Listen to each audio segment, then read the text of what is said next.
सच्चिदानंदरूपाय विश्वोत्पत्त्यादिहेतवे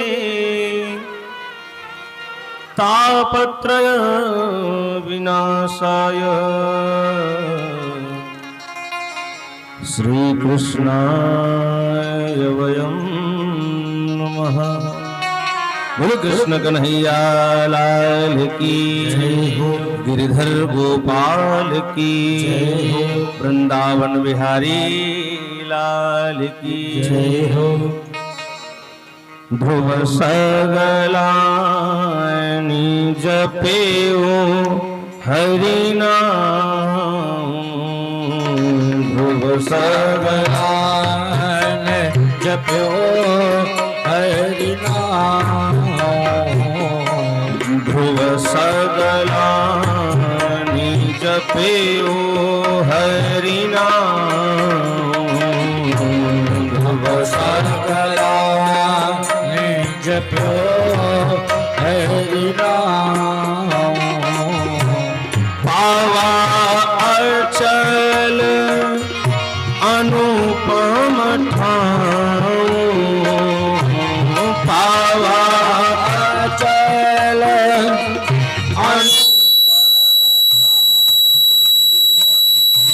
ध्रुव सगलानि जपेओ हरि नाम, ध्रुव सगलानि जपेओ हरि नाम, ध्रुव सगलानि जपेओ हरि नाम।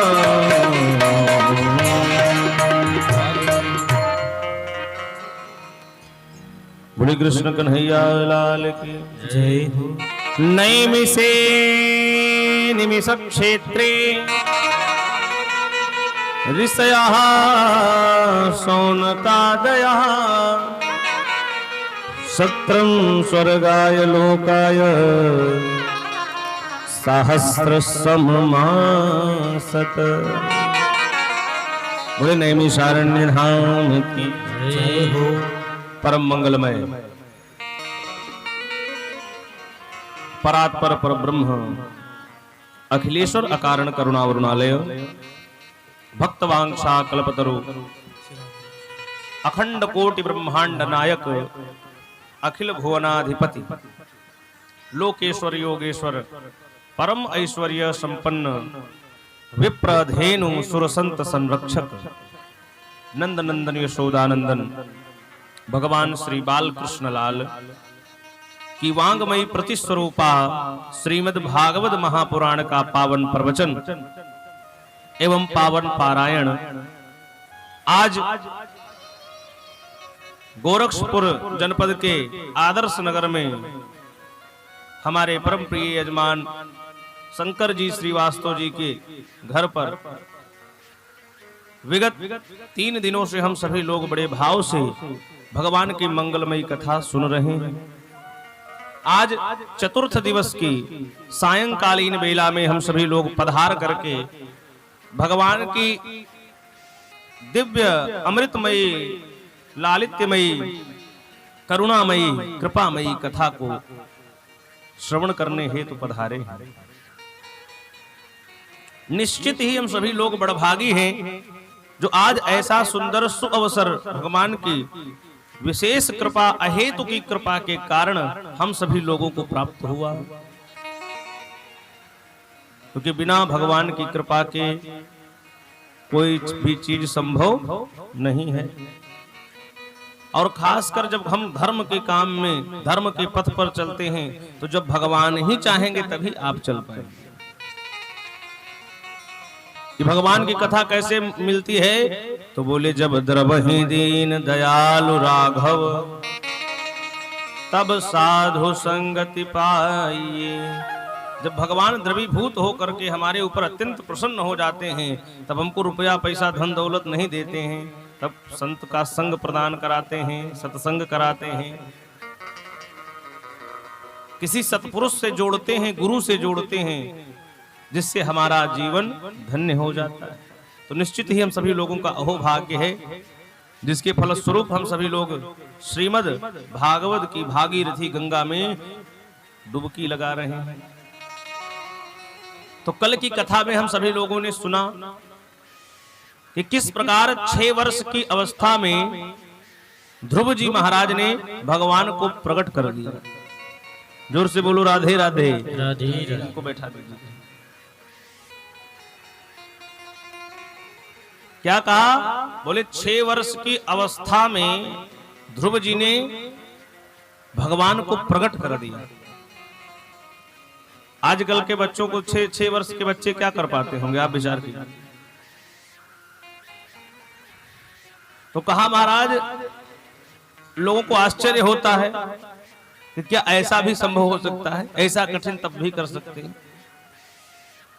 तो जब ध्रुव जी ने स्तुति की, उसमें कहते हैं मूकम करोति वाचालम पंगुम लंघ्यते गिरिम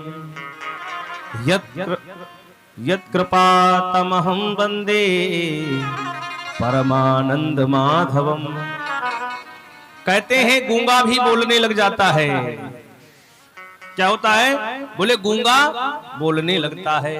और कहा कि लंगड़ा भी पहाड़ चढ़ जाता है। आप लोगों ने सुना होगा अभी एक लड़की जिसका पैर नहीं था वो एवरेस्ट पे चढ़ गई। तो कैसे चढ़ गई? बोले गूंगा बोलने लगता है, लंगड़ा पहाड़ चढ़ जाता है। कब? बोले यत् कृपा तमहम वंदे। जब आपकी कृपा हो जाती है तो लंगड़ा भी पहाड़ चढ़ जाता है। यत् कृपा तमहम वंदे परमानंद माधवम। एक कैसे हुआ? बोले भगवान की कृपा जिसके ऊपर हो जाए तो कदाचित वो गूंगा भी हो तो वो भी पंचम स्वर में गाने लगता है। भक्तमाल ग्रंथ का नाम आप लोगों ने सुना होगा। भक्तमाल की रचना जानते हैं किसने की है? नाभाजी महाराज ने की। और नाभाजी महाराज अंधे थे, जन्म से ही अंधे थे। बड़ा ही अद्भुत चरित्र नाभाजी का है। कहते महाराज नाभाजी जन्म से ही अंधे थे। तो इनके घर वालों जब ये पैदा हुए, थोड़े थोड़े बड़े हो गए, तो लोगों ने कहा बताओ अंधा घर में पैदा हो गया, काम का न काज का, दुश्मन। तो कहे बिना मतलब में खाता रहता है, काम तो इससे कुछ होगा नहीं। घर वाले बड़े जो है उसको हीन दृष्टि से देखते। तो कहा महाराज एक बार अकाल पड़ गया। वही नाभाजी के समय की बात कर रहा हूं। नाभाजी के समय जब उनका जन्म हुआ तो बहुत अकाल पड़ गया। खाने पीने को लाले पड़ गए, किसी के यहाँ भोजन पानी अन्न की व्यवस्था नहीं थी।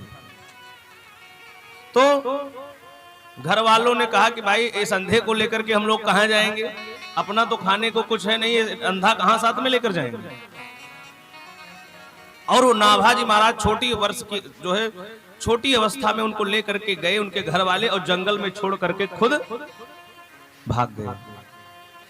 नाभाजी महाराज जंगल में अकेले, और वहां पर बैठ करके नाभाजी वहीं बैठ गए, क्योंकि दिखाई तो देता नहीं, कभी बाहर गए नहीं, और जंगल में चले गए जहां जाए वृक्ष से टकरा जाए, वहीं बैठ गए और भगवान का स्मरण किया कि प्रभु। तो वहीं से एक संत गुजर पड़े। संत की दृष्टि पड़ी तो कहते हैं जहां पर जब गृहस्थ फेल हो जाते हैं वहीं संत काम आते हैं।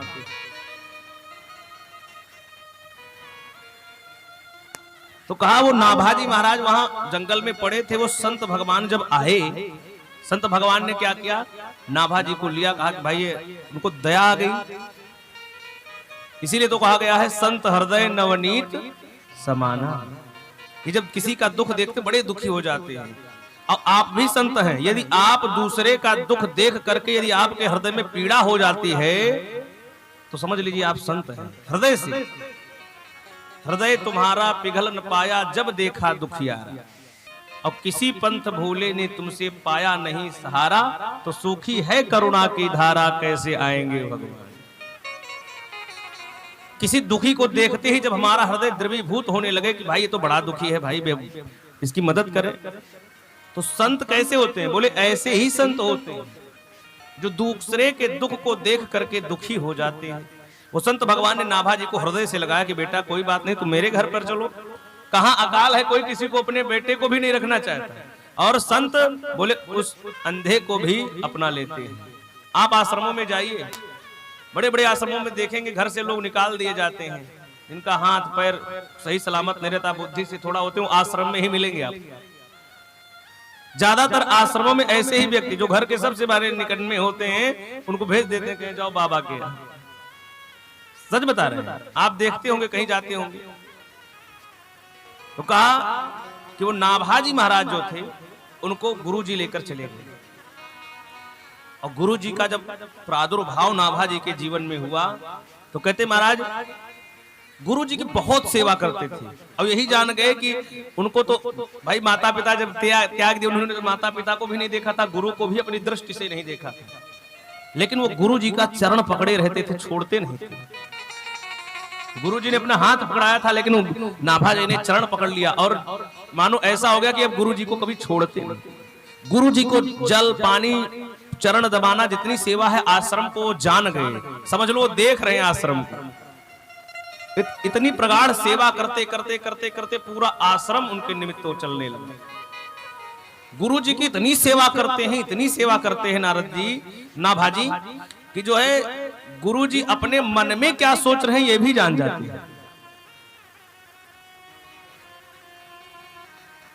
क्या आपने कभी ऐसा किसी को सुना कि गुरुजी मन में सोच क्या रहे हैं वो भी जान जाते हैं? इतनी सेवा कर दी, सेवा इतनी हो गई कि मन के भी बात को जानने लगे नाभाजी। एक दिन गुरुजी का चरण दबा रहे थे तो गुरुजी ने कहा कि जाओ सो जाओ। लेकिन जब तक गुरुजी सोते नहीं थे तब तक नाभाजी चरण दबाना नहीं बंद करते थे। दबाते दबाते वहीं गुरुजी के चरणों में ही सो जाते, इतनी प्रगाढ़। एक दिन इनके जो गुरुजी थे मानसी सेवा करते थे भगवान, मन से भगवान की सेवा करते थे। मन से कैसी सेवा होती है? जैसे हम लोग भगवान को जल से स्नान कराते हैं, फिर उनको कपड़ा पहनाते हैं, उनको भोग लगाते हैं, आरती धूप करते हैं, ये सारी सेवा मन से जो करते हैं। मन से सेवा कैसे होती है? बोले जब आपके पास कोई सामग्री ना हो तो आप ध्यान मग्न होकर के बैठ जाइए, और ध्यान मग्न होकर के बैठिए कि ये मेरे भगवान हैं, इनको मैं स्नान करा रहा हूं पंचामृत से, दूध दही घी मधु चीनी से। मन में आंख बंद करके मन में हो रहा है, सब क्रिया से नहीं हो रहा है, मन से हो रहा है। स्नान हो गया, फिर शुद्ध जल से स्नान कराया, वस्त्र पहनाया, तिलक लगाया, भगवान को बढ़िया तुलसी दल चढ़ाया, उसके बाद आरती धूप भोग सुंदर सुंदर। अब मन में ये विचार करना है, इसी को देखिए मन कितनी बड़ी अद्भुत है। मन में आप क्या सोच रहे हैं? कुछ 1 रुपया नहीं लगना है इस पूजा में, 1 भी रुपया नहीं लगना है। क्या करना है? मन से सोचो कि भगवान को बढ़िया रेशमी वस्त्र पहना रहे हैं। रुपया तो नहीं, लेकिन मन से तो दरिद्र नहीं है। लेकिन कुछ लोग जो है मन से दरिद्र होते हैं, वो मन में भी पूजा करेंगे तो 2 रुपया वाला सामान सोचेंगे। जोर से बोलो राधे राधे राधे राधे। जब मन से पूजा करो तो कहे बोलो बढ़िया कि चकाचक पंचमेवा 56 प्रकार का भोग भगवान के लिए आ रहा है, मन से भगवान मन से पा रहे हैं। ऐसी सेवा करो, ये बहुत बड़ी सेवा है। लेकिन अब आप सोचो कि ये सेवा हम कर लें तो ये साधारण बात नहीं है। पता चला मन ध्यान लगानी ये बहुत कठिन चीज है। ये भी मत सोचिए कि रुपया 1 भी नहीं लगेगा मन से मैं कल पूजा करने लगूंगा, ऐसे नहीं लगेगा। करके देख लीजिएगा, पता चलेगा जैसे मन में बैठेंगे तो ध्यान कुछ दूसरा आने लगेगा। ये कठिन चीज है। इसको जब आप पहले प्रैक्टिकल करेंगे, अपने हाथों से लड्डू गोपाल को अपने घर पर लेकर आएंगे, उनको नहलाएंगे धुलाएंगे, जब उनकी सेवा में आप निरत लग जाएंगे तो वो आपकी सेवा आपके मन में बैठ जाएगी। फिर लड्डू गोपाल जी रहे चाहे ना रहे, आप कहीं चले जाइए तो भी मन में वही भाव से आप पूजा कर सकते हैं। मतलब पहले करना पड़ेगा, डायरेक्ट आप एक एक सीढ़ी चढ़े। तो उनके गुरुजी ऐसी ही सेवा करते थे। कहते हैं गुरुजी भी उनके महाराज त्रिकाल दृष्टा, साधारण गुरु तो थे नहीं वो। एक दिन गुरुजी मन में जो है सेवा कर रहे थे भगवान की, नहा धो करके आसन पर, और जब सेवा करते थे तो नाभाजी उनके ठीक बगल बैठते थे, और जो जो वो मन में करते थे वो नाभाजी देखते थे। मन में गुरुजी उनके क्या चढ़ा रहे हैं ये नाभाजी देख रहे हैं। नाभा जी ये बात देख रहे हैं, उनके मन में वो क्या चढ़ाए, माला चढ़ाए कि फूल चढ़ाए, कौन सा फूल चढ़ाए ये भी जानते हैं नाभा। एक दिन उनके गुरु जी जो है भगवान की सेवा कर रहे थे, सेवा करते करते भगवान को स्नान कराया, वस्त्र पहनाया, और मन में जब उन्होंने बढ़िया खूब सुंदर माला पहनाने लगे, जैसे पहनाने लगे अचानक गुरु जी का एक शिष्य बहुत बड़ा व्यापारी था, बहुत बड़ा व्यापारी था। वो समुद्र से आ रहा था जहाज में बहुत सा धन लादे हुए, और बहुत तेज तूफान आ गया, इतना तेज तूफान आ गया। तो वो जब तूफान आया तो उसने गुरुजी को तुरंत बैठ करके स्मरण किया कि अब गुरुजी है हमारी रक्षा कर सकते हैं। उनका चेला समुद्र में है, और वहां बैठ करके उसने स्मरण किया कि गुरुजी बचाओ, नहीं तो आज तो मेरा प्राण खत्म हो जाएगा। और वो बैठ करके वहां अपने गुरुजी का ध्यान लगाए। अब गुरुजी ने अपने चेले को देखा कि मेरा एक चेला समुद्र में फंसा हुआ है। गुरुजी असमंजस में माला रोक दी, दुखी हो गए कि अरे मेरा शिष्य तो अभी, और ये बात दूसरे शिष्य नाभाजी महाराज देख रहे हैं। नाभाजी ने तुरंत संकल्प किया, भगवान से कहा कि प्रभु मैंने आज तक अपने गुरु जी का जितनी भी सेवा की है, अगर उसका 1% पुण्य मुझे मिला हो तो मैं उस पुण्य से गुरु जी के उस चेले को बचाना चाहता हूं, ये पुण्य तुरंत लग जाए। और नाभाजी ने गुरु जी से कहा कि गुरु जी आप माला चढ़ाइए। गुरु जी तो माला चढ़ाए, उसके बाद पूजा संपन्न हुई मन में, और उनका चेला भी बच गया। और जब संपन्न हुई उसके बाद गुरु जी ने अपने जब नेत्रों को खोला, ध्यान जब भंग किया, उसके बाद जब नाभा जी की तरफ देखा, देख करके गुरु जी रोने लगे कि इस बालक जो अंधा है, इसको मैं ऐसे ही ला करके आश्रम में ले आया, और आज इसकी ये पराकाष्ठा कि मैं मन में क्या सोच रहा हूं ये जान गया। तो साधारण बात नहीं है। मूकम करोति वाचालम पंगुम लंघयते गिरिम, ये क्या है? बोले भगवान की कृपा। अंधा भी देखने लगता है। सूरदास जी महाराज को कौन कौन जानते हैं? सभी लोगों ने सूरदास जी के पद को सुना होगा। सूरदास जी भी अंधे थे। सूरदास जी की एक घटना मैं आपको सुनाऊंगा। सूरदास जी महाराज भगवान के पद को लिखे, आप उनके पदों को पढ़िए। सूर सागर, उन्होंने भागवत का ही पूरा सूर सागर ग्रंथ लिख दिया। आप भागवत पढ़िए। सूरदास जी ने जैसे भगवान ने जो जो लीलाएं की है उसको क्या किया है, यथावत वैसे वर्णित कर दिया है, वर्णन कर दिया है। जैसा भगवान ने जो जो किया उसका वर्णन कर दिया। और भगवान ने जो लीलाएं, अंतरंग लीलाएं जो थी, वो भी सूरदास जी ने लिख दिया। एक बार सूरदास जी महाराज बांके बिहारी जी का दर्शन करने जाते थे। तो बांके बिहारी जी का दर्शन पर डे करने जाते थे, तो जैसा भगवान वस्त्र पहनते थे, जैसा श्रृंगार करते थे, अपने पद को वैसा ही गाते थे कि आज श्वेत वस्त्र में भगवान सज रहे हैं, आज पीत वस्त्र में, आज हरे रंग में, आज भगवान ने ये वस्त्र पहना, आज ये कुंडल पहना, आज इस प्रकार का मोतियों की माला पहनी, आज सोने की माला, आज सोने का मुकुट है, आज चांदी का मुकुट है। मतलब जो जो पहनते थे यथार्थ जो है वैसा ही वर्णन कर देते थे अपने पद में। एक दिन पुजारी जी के मन में आया कि बाबा ढोंगी है, ये सब देखता है, ये केवल अंधा होने का नाटक कर रहा है। भाई जब ये बता रहा है कि भगवान ने क्या पहना है, तो इसका मतलब ये अंधा नहीं है, ये देखता है। ये हम लोग सामने जो है हम लोगों को बेवकूफ बना रहा है। अब पुजारी जी ने सूरदास जी का बाबा ऐसा है, कल सुबह सुबह आना एकदम तड़के, और तभी भगवान का दर्शन करा पाएंगे, नहीं तो हम पे पर्दा लगा दूंगा अगर आप आए। सूरदास जी ने कहा मैंने ऐसी कौन सी आफत आ गई? बोले कहीं नहीं, बस अगर कल आप सुबह आएंगे तभी आपको दर्शन करने देंगे, मंदिर बंद कर देंगे, नहीं करने देंगे दर्शन। अब पुजारी जी ने लगाई चतुराई। क्या किया? सूरदास जी को सुबह बुलाया और सूरदास जी पहुंच गए। और पुजारी जी ने क्या किया, भगवान को कोई वस्त्र नहीं पहना। आज भगवान को वस्त्र ही नहीं पहनाया, ऐसे नंगे नंगे भगवान को खड़ा कर दिया बिना वस्त्र पहनाए। एक माला मोती की उठाई और भगवान के गले में डाल दी। सूरदास जी से कहते हैं कि सूरदास जी महाराज आज बताओ कि भगवान हमारे कैसे लग रहे हैं। सूरदास जी ने देखा और हंस पड़े बहुत तेज से ठट्ठा के हंस पड़े और कहने लगे कि ये ऐसा ठाकुर तो मैंने जीवन में नहीं देखा। मैंने आज तक इतने पद लिखे, इतने दर्शन किए, आज तक मैंने ठाकुर का ऐसा स्वरूप नहीं देखा। और उस दिन इस पद को गाया, मोती माह उर्बाह विराजे।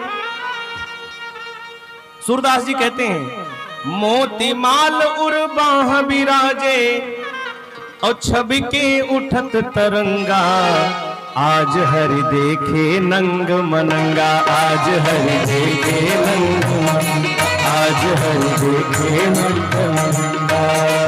मोती माल उर्बाह विराजे, मोती माल उर्बाह विराजे, मोती माल उर्बाह विराजे, छवि के उठत तरंगा, आज हरि देखे नंग मनंगा, आज हरि देखे नंग मनंगा, आज हरि देखे नंग मनंगा, आज हरि देखे नंग मनंगा। मोती माल उर्बाह विराजे, मोती माल उर्बाह विराजे, माल उर्बाह विराजे, छवि के उठत तरंगा, आज हरि देखे नंग मनंगा, आज हरि देखे नंग मनंगा, आज हरि देखे, आज हरि देखे नंग मनंगा, आज हरि देखे नंग मनंगा, आज हरि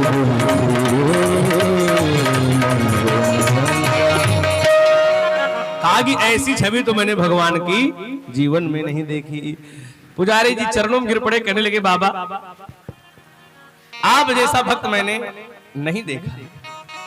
तो सचमुच सूरदास जी ने जैसा भगवान का दर्शन किया है वैसा हम लोग साधारण कभी नहीं कर सकते जीवन में, वो पराकाष्ठा जीवन में। इसीलिए कहते हैं देखन को घनश्याम की मूर्ति, चाहिए सूर्य की आंधरी आंखें। हम लोगों की आंखों से बढ़िया तो सूरदास जी की आंख थी। हम लोग अपनी इस आंख को देख, इन आंखों से आप भगवान का दर्शन नहीं कर सकते। अगर आप सोचते हो कि ये आंख से, इस आंख से हम भगवान का दर्शन कर लें, असंभव है।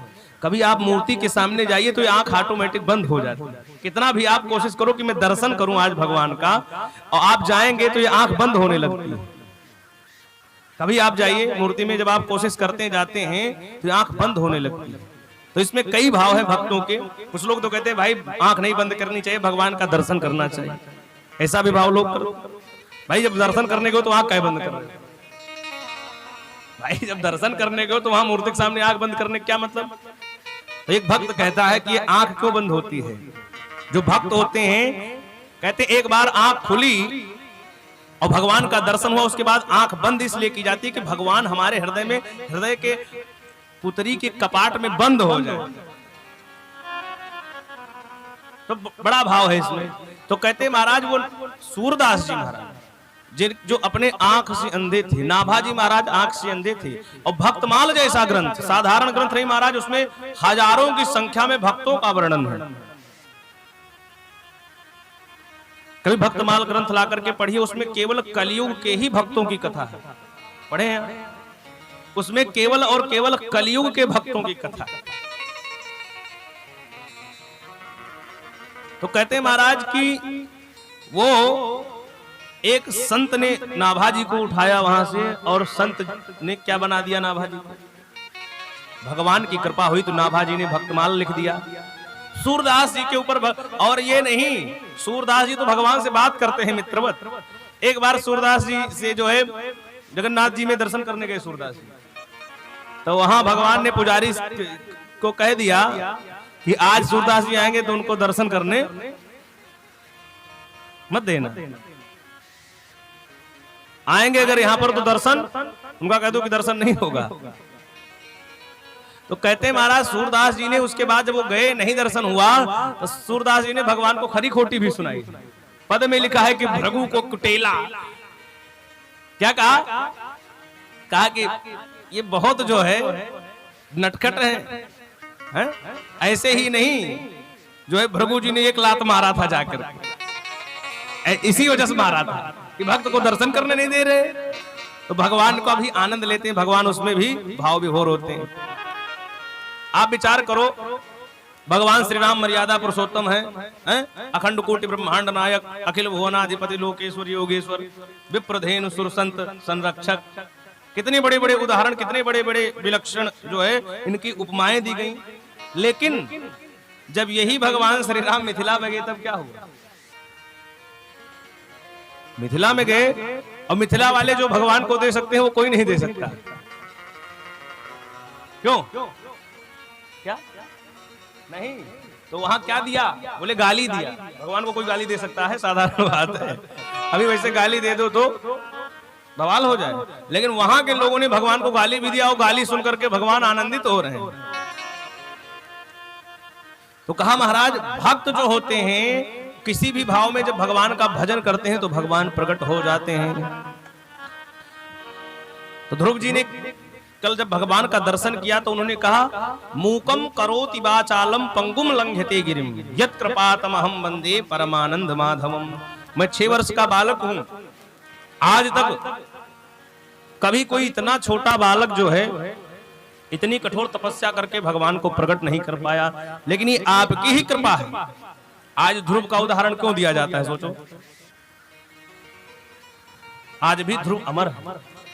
तो कहते महाराज ये भगवान की ही कृपा है जो आज ध्रुव जी महाराज भगवान को प्राप्त कर लेते हैं। 36,000 वर्ष तक ध्रुव जी जो है राज करते हैं और तत्पश्चात ये ध्रुव लोक में आज भी चमकते हैं। तो ध्रुव सगलान जप्यों हरि नाऊ पावा अचल अनुपम ठाव। तो भगवान कब किस पर कृपा करते हैं कोई निर्धारित नहीं है। और भगवान ये नहीं देखते कि आप कौन हैं, ब्राह्मण है, क्षत्रिय है, वैश्य है, शूद्र है, हिंदू है, मुसलमान है। एक सदन कसाई का नाम सुने होंगे, सुने कि नहीं? हाँ, उसकी भी कथा भक्तमाल में है। वो क्या करता था? वो मांस बेचता और शालिग्राम भगवान की शिला को ला करके और उसी शिला से वो तौलता था मांस। जोर से बोलो राधे राधे। उस शिला को स्पर्श करते करते भगवान उसे प्राप्त हो गया। तो भक्त महाराज भक्ति की जो सीढ़ी है, अगर आपके हृदय के अंदर भक्ति है तो आपका कल्याण हो जाएगा। एक जो है संत भगवान थे, तो वो नित्य जो है भगवान का पूजन करते थे, बिना भोग लगाए वो भगवान का भोजन नहीं करते थे।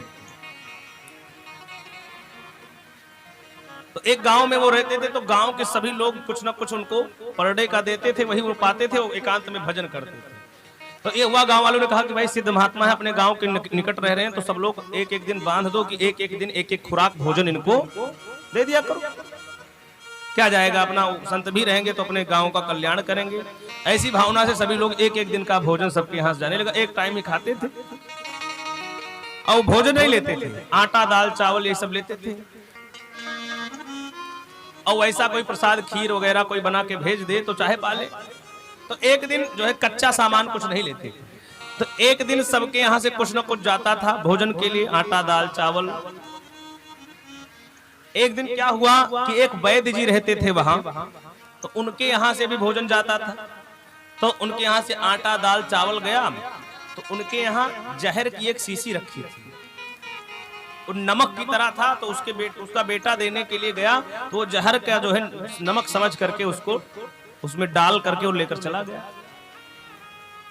अच्छा, संत भगवान को भी नहीं पता, वो भी देखे तो नमक की तरह था वो। अब बढ़िया चकाचक उन्होंने बनाया, तैयार किया, अब तैयार करके जो है भोग लगाने लगे। और जब भोग लग गया, भोग लगने के बाद में संत भगवान पाने जा रहे थे, तब तक जो है उधर जो है वैद्य ने देखा कि शीशी गायब है। उसने कहा, तो उसके बच्चे ने कहा कि इसमें तो नमक था, हम दे संत भगवान को दे आए। अब तो वैद्य जी ने कहा, रे वो तो जहर, अभी संत भगवान खा लेंगे तो महाराज बड़ी समस्या हो जाएगी। दौड़ करके जा करके संत भोजन करने जा रहे थे, हाथ पकड़ा के, महाराज इसको मत खाइएगा, नहीं मर जाएंगे। बोले क्यों? हम इसमें तो हमारे यहाँ का जहर मिला हुआ है। ने कहा लेकिन अब भगवान ने खा लिया तो हम कैसे न खाएं। इसको आपको पहले बताना चाहिए था ना। और जब भगवान ने हमारे पा लिया और इसको हम नहीं पाए तो कितना बड़ा अपराध है। ये भाव था उनका। उसने हाथ पकड़ा, कहा कि हाथ पैर बांध देंगे, आपको खाने नहीं देंगे। तो संत ने कहा तो अभी तुम मार दो या तो मैं जहर खा के मर जाऊं, दो में से एक ही काम होगा। इसको मैं तभी नहीं पाऊंगा या तो तुम मुझे मार दो। उसने कहा तो बड़े जिद्दी महात्मा है भाई। उनका नियम था। लोगों को बुलाया, लोगों ने कहा कि ठीक है, अब जब ऐसी बात है तो संत भगवान को देखा जाएगा, भगवान की लीला। संत भगवान ने पूरा भोजन किया चकाचक और बढ़िया से पाया। ये नहीं कि आधा एक रोटी खा ली, पूरा भोजन जितना भोग लगा था पूरा खा गए। तो कहते हैं आई आहार पे डकार और दरार ले सालिग्राम फाटे हैं। विनीत जी का पद है।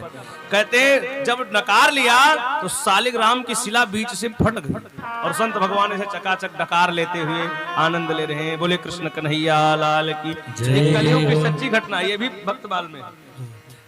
इतनी अद्भुत अद्भुत कलयुग की आपके भक्तों की घटना मैं आपको सुनाऊंगा। ये भक्तमाल का एक ग्रंथ है जिसमें केवल और केवल उनका एकनाथ जी का था। एकनाथ जी महाराज भी ऐसे ही, वो भगवान के बड़े भक्त, ऐसे ही झोली लिए घूमते रहते थे। कोई दे दिया बना के खा लिए, कहीं पर चल दिए। गांव किनारे एक जगह के कुछ लोगों ने आटा ला के दे दिया तो एक कुआं के किनारे अपना लिट्टी चोखा बनाया, टिक्कर बनाया, जो आग पे सेकते नहीं, मोटा मोटा टिक्कर होता। 3-4 टिक्कर की गड्डी लगाई और बना करके रखा। सोचा कि लाओ जल निकाल लें। और जब तक जल निकाला तब तक एक कुत्ता आया और टिक्कर को मुंह में दबाया और भगा। एकनाथ जी सोच रहे हैं कि हमको लग रहा है आज भोग लगाने में देर हो गई तो भगवान ही मानो रोटी लेकर भगे। आज देर हो गई, अब क्या करें। अब उनके मन में ऐसा भाव जागृत हुआ कि ये भगवान है और पीछे घी की कटोरी लेकर कुत्ते के पीछे दौड़े। कह रहे महाराज जब ठाकुर जी की कृपा से घी है तो काहे सूखा सूखा पा रहे हो। घी की कटोरी लेकर भगे और भगवान उस कुत्ते के शरीर से प्रकट हो गए। अब सोचिए, माने भगवान हरि व्यापक सर्वत्र समाना, प्रेम ते प्रकट हो मैं जाना। भगवान हर जगह व्याप्त है लेकिन वो प्रेम होना चाहिए। नरसिंह बसहि प्रतिखंभन में पर काढ़न को प्रहलाद कहा।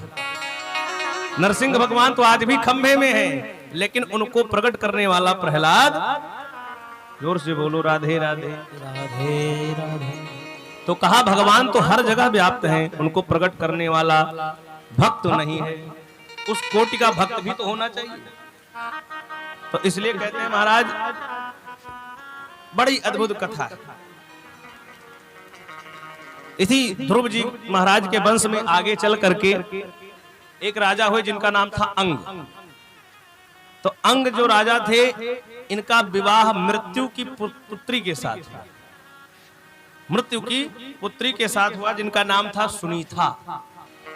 तो सुनीता के साथ जब इनका विवाह हुआ तो इनसे एक पुत्र उत्पन्न हुआ जिसका नाम था वेन। ये बड़ा खतरनाक राजा था क्योंकि मृत्यु की पुत्री से उत्पन्न हुआ है तो इसका जो है मन बड़ा अधर्मी स्वभाव का। कैसा है? बोले जब ये राजा बना, सिंहासन पर बैठा, तो इसने राज्य में घोषणा करवा दी कि मेरा राज्य धर्म निरपेक्ष होगा। क्या होगा? और धर्म निरपेक्ष आज की भाषा में सेकुलर होगा। क्या होगा? तो बोले भाई आपके धर्म निरपेक्षता की परिभाषा क्या है, कैसे सेकुलर करेंगे आप इस राज्य को? तो उसने नियम जारी किया, नया नियम। क्या नियम था? नयष्टव्यम न दातव्यम न होतव्यम द्विजः क्वचित् इति निवारयत् धर्म भैर्भीषेण घोषसः। उसने कहा ऐसा है, नयष्टव्यम, कोई भी ब्राह्मणों को भोजन नहीं कराएगा। बोले न दातव्यम, ब्राह्मणों को दान देना बंद कर दो। और तीसरा बोले ना हो तव्यम, कोई भी हवन पूजा पाठ नहीं होगा, और कोई हवन पूजा पाठ करे तो मेरे नाम से करे। वेनाय स्वाहा, इंद्राय स्वाहा नहीं, विष्णुवे स्वाहा, शिवाय स्वाहा नहीं, क्या बोले वेनाय, मेरे नाम से हवन करो, मैं ही सब कुछ। आपको बताएं जितने भी राक्षस हुए हैं ये पहले ब्राह्मणों का ही विरोध किए, साधु संत और ब्राह्मण। जितने राक्षस हुए हैं, आप चाहे कंस को देख लीजिए, चाहे रावण को देख लीजिए, चाहे मारीच सुबाहु को नाम सुने होगा, उसी समय मामा मारीच, रावण का जो मामा था, मारीच और सुबाहु क्या करते थे, बोले जब रावण ने आदेश दिया था इनको कि जब कोई यज्ञ करने लगे तो यज्ञ में जाकर के मांस डाल दो कुंड में, यज्ञ भंग हो जाए। तो बोले महाराज हर युग में ब्राह्मणों को और संतों पर ये राक्षस लोग अत्याचार करते हैं, तब भगवान का जन्म होता है। इसलिए भगवान कहते हैं विप्रधेनु सुर संत हित लीन मनुज अवतार। अब इसमें प्रश्न आज की जनरेशन का यह है कि भाई ब्राह्मण का बढ़ा चढ़ा के बता के कि ब्राह्मण क्यों पूजनीय है। सब लोग प्रश्न करते भाई ब्राह्मण अपनी महिमा अपने करते हैं। ब्राह्मण सबसे पहले तो समझना चाहिए ब्राह्मण है कौन, उसके बाद आगे की चर्चा। तो कहा महाराज ब्राह्मण वह है, ब्राह्मण के मात्र 6 कर्म है, 7वां काम उसका जो है नहीं है। ब्राह्मण को मात्र 6 ही काम दिया गया है। कौन कौन? अगर ये 6 काम करता है ब्राह्मण तब तो ब्राह्मण है, और काम अगर वो बनिया का करता है तब वो ब्राह्मण नहीं है। काम वो क्षत्रिय का करता है तो फिर ब्राह्मण। तो कहा क्या? बोले ब्राह्मण कैसा है? ब्राह्मण के 6 काम कौन कौन से हैं? बोले दान लेना और दान देना। ये नहीं कि केवल लेना ही लेना, दान को लेना और दान देना। फिर बोले वेद पढ़ना और वेद पढ़ाना। 4 कर्म हो गए। कहते हैं वेद पढ़ना, वेद पढ़ाना, दान लेना, दान देना, और 5वां कर्म है, 6वां कर्म है यज्ञ करना, और यज्ञ खुद भी यज्ञ करे और दूसरों से भी यज्ञ। यही 6 काम है। उसके बाद 7वां कोई काम ब्राह्मणों का नहीं है। जोर से बोलो राधे राधे। तो कहा महाराज क्या? बोले ये 6 कर्म ब्राह्मण की है। ये 6 कर्म करने वाला ब्राह्मण है वो शुद्ध ब्राह्मण है। तो कहा महाराज ऐसे ब्राह्मण, इनको भगवान ने क्यों वरीयता दी, इनको क्यों प्राथमिकता दी? बोले कि भाई ये हमारे एजेंट है। जोर से बोलो राधे राधे। भाई डिपार्टमेंट के आदमी को कोई टच कर दे तो समस्या उत्पन्न हो जाती है कि नहीं? क्योंकि ब्राह्मण क्या कहते हैं, जब ब्राह्मण जाते हैं तो कहते हैं भगवान की पूजा करो। है डांट के कहेंगे सुबह उठो भगवान के फोटो लगाओ, यहाँ पूजा करो। कहते हैं कि नहीं कहते हैं? तो भगवान कहते हैं कि ये सब हमारे क्या है? ये हमारे सब कर्मचारी हैं भैया। और कर्मचारी पर, डिपार्टमेंट के किसी आदमी पर अगर उंगली उठाओगे, मैंने क्या कल कहा था कि एक पालतू कुत्ता होता है, एक फालतू कुत्ता होता है। तो फालतू वाले को तो कोई भी मार के चला जाता है, लेकिन जो पालतू होता है उसको कोई टच नहीं कर सकता। तो भगवान ब्राह्मण को क्यों? क्योंकि ब्राह्मण ही एक ऐसे, और इसलिए क्योंकि ब्राह्मण ही तो बताते हैं कि भगवान कैसे हैं। और ब्राह्मण भगवान के बारे में बताते हैं, और भगवान से जोड़ने का मुख्य जरिया अगर कोई है तो ब्राह्मण है। एक आप लोगों ने एक वीडियो देखा होगा कभी सोशल मीडिया पर, एक बहुत बड़े टीचर हैं, उन्होंने कहा कि भाई ये भगवान के और भक्त के बीच में बिचौलियों का क्या काम है? क्या बोला? बोले भगवान और भक्त के बीच में बिचौलिया क्या कर रहे हो? डायरेक्ट भक्त भगवान के पास पहुंच जाए। उन्होंने कहा कि ये जो बीच वाले ये जो है समस्या उत्पन्न कर रहे हैं, ये लूट रहे हैं समाज को। बीच में इन बिचौलियों का कोई जरूरत नहीं है। तो आपको बता दें, जैसे भोजन आपका है, थाली में रखा हुआ है, और मुंह आपका है, लेकिन अब इस हाथ से भोजन आप जब तक उठा करके मुंह में नहीं डालेंगे तो खुद चल करके तो मुंह में जाएगा नहीं। हाथ की आवश्यकता क्यों पड़ती है? ये हाथ ऐसे साधारण नहीं है। ये हाथ पहले जब भोजन में जाता है तो देखता है ये भोजन गर्म है, ठंडा है, कैसा है, खाने योग्य है कि नहीं है, इसको ग्रहण करना चाहिए कि नहीं करना चाहिए। अगर वो ज्यादा गर्म है तो उसको कहेंगे भैया थोड़ा देर इसको जो है पहले ठंडा कर दो। हाथ की आवश्यकता क्यों है? बोले हाथ ही एक माध्यम है जिससे भोजन आपके मुंह तक जाएगा। ऐसे ही ब्राह्मण और संत हैं, गुरु हैं, जो आपको जैसे विवाह होता है तो अगर बिचौलिया ना हो तो विवाह फिर जो है सक्सेस नहीं होता। एक बिचौलिया होता है जो विवाह कराता है। तो बोले संत कौन है? बोले ये बिचौलिया है। भगवान और भक्त के बीच में बिचौलिया कौन है? बोले संत है। ये क्या करते हैं भाई? हमारे अंदर इतनी ताकत नहीं है कि हमने इतना कुकर्म किया है डायरेक्ट भगवान के पास चले जाएं, साधारण बात है। तो हम जा करके संतों के पास जाते हैं, संतों से कहते हैं महाराज की हमारा कल्याण कीजिए, भगवान से हमारा संबंध कराइए। तो क्या करते हैं? तब संत लोग कहते हैं बड़ा जो है दुखी है। तो भगवान से अर्जी लगाते हैं कि भैया बड़ा दुखी है, आप कृपा करके इस पर इनका भी कल्याण करो। और एक चीज आपको बताएं, किसी को 11,000 वोल्टेज का करंट लग जाए, ध्यान से सुनना, 11,000 वोल्टेज का करंट लग जाए और उसे अगर तुम छू लोगे तो तुम्हें भी उससे तगड़ा झटका मारेगा। मारेगा कि नहीं मारेगा? तो बोले जो भगवान की कृपा है संतों के पास है, तो भगवान की कृपा का करंट संत के पास है। भगवान जो है भगवान के चरणों को पकड़ा है किसने? संत ने। और अगर आप डायरेक्ट भगवान तक नहीं पहुंच सकते तो बोले आप संतों का चरण पकड़ लो, ब्राह्मणों का चरण पकड़ लो तो जीवन धन्य हो जाएगा। बोले कृष्ण कन्हैया लाल की जय। वही भगवान की कृपा का करंट आपको भी लग जाएगा। तो कहा महाराज इस प्रकार वेन ने ब्राह्मणों का बड़ा अत्याचार किया। क्या कहा? न यष्टव्यम न दातव्यम न होतव्यम, न भोजन कराओ, न दान दो और न हवन कराओ। तो ब्राह्मण लोग बड़े क्रोधित हुए। संत लोग पहुंचे, कहने लगे कि अरे मूर्ख, ये तुम क्या कर रहे हो? तुम्हारे पिता इतने धर्मात्मा राजा थे, तुम्हारे वंश में ध्रुव जैसे जो है राजा हुए हैं इतने अद्भुत, और तुम्हें कैसी मूर्खता कर रहे हो? जब डांटा तो वेन ने कहा कि मेरा राज्य ऐसे ही चले गए, और अपने सैनिकों को आदेश दिया कि इन सबको लेकर जाओ, बाहर करके आओ। क्रोधित हो गए सभी ब्राह्मण, सभी संत, और वहीं पर हुंकार ध्वनि कर दी। इतनी जोर से ध्वनि की कि वेन तुरंत मर गया, प्राणहीन होकर के पृथ्वी पर गिर पड़ा। अब तो सभी लोग जितने मंत्री थे सब चरणों में गिर पड़े ब्राह्मणों के, कहने लगे महाराज आपने तो राजे का काम तमाम कर दिया, राजा मर गया। ब्राह्मणों ने कहा कि इतना मूर्ख राजा है, इसको तो मरना ही था।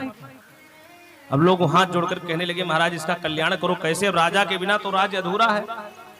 अच्छा एक बात और आपने देखा होगा, दशरथ जी महाराज वशिष्ठ जी से पूरा सब कुछ लेते थे, सलाह सब कुछ वशिष्ठ जी रहते थे। तो ब्राह्मण बुद्धि तो ब्राह्मण की ही रहती थी। जो राज्य राजा चलाते थे वो निर्देश कहां से लेते थे? बोले गुरु से लेते थे। आप विचार करो, चाणक्य चाहते तो खुद ने राजा बन जाते, लेकिन उन्होंने ऐसा नहीं किया। तो कहा कि महाराज जो ब्राह्मण है ये निर्देश देते हैं, खुद गद्दी पे नहीं बैठते, ये निर्देशित करते हैं, ये आपको समझाते हैं कि ऐसा करने से आपका ऐसा कल्याण होगा। तो कहते हैं महाराज ब्राह्मण चाहते तो उसमें जब राजा मर गया तो कोई ना कोई बैठ भी जाता, कहता लो भाई जब भी मर गए तो कोई बात नहीं, हम ही लोग धर्मात्मा है, चल के बैठ जाए। नहीं बैठे। फिर क्या किया? सभी ब्राह्मणों ने कहा कि कोई राजा, नया राजा का भाई वो क्यों करो। तब मंत्रों से बेन के शरीर का मंथन किया, तो उसके शरीर का जो पाप था और पुण्य था दोनों को अलग अलग किया मंथन करके। तो पाप के रूप में काला कलूटा निषाद उत्पन्न होता है। प्रणाम करके वो जाता है, भगवान ने उसको आशीर्वाद दिया। कहते हैं कि वही निषाद बाद में वहां पर भगवान का आशीर्वाद पाते हैं ब्राह्मणों का, तो बाद में जाकर के भगवान के मित्र बनते हैं, वही निषाद वंशी। निषाद की उत्पत्ति वहीं से हुई, बेन के शरीर से ही हुई। और बाद में वही निषाद जा करके जो है निषाद वंश में जन्म लेकर के भगवान श्री राम के साथ उनका मित्र बनता है और वहीं से निषाद वंश की शुरुआत हुई। और जब दोबारा मंथन हुआ, पुण्यों का जब मंथन किया, तो उसमें से भगवान पृथु का प्रादुर्भाव होता है। बोले पृथु भगवान की जय हो। पृथु भगवान के नाम से ही इस धरा का नाम पृथ्वी पड़ा।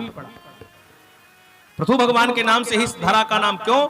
बोले इस धरा का दोहन किया, इस पृथ्वी का दोहन करके समस्त रत्नों को निकाल करके पृथु भगवान ने हम सबको दिया। बोले पृथु भगवान की जय हो। पृथु भगवान बड़े धर्मात्मा राजा और भगवान की कथा सुनने के बड़े रसिया। जैसे हनुमान जी महाराज कथा राम कथा सुनबे को रसिया, ऐसे पृथु भगवान भी जो है भगवान की मंगलमयी कथा सुनते हैं।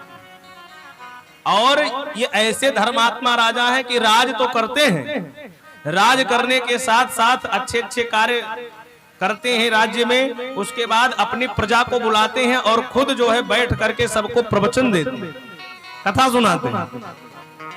जैसे भाई आजकल के राजा क्या हैं, जो आज के नेता विधायक ये सब राजा समझ लीजिए, राज सत्ता जिनके यहाँ।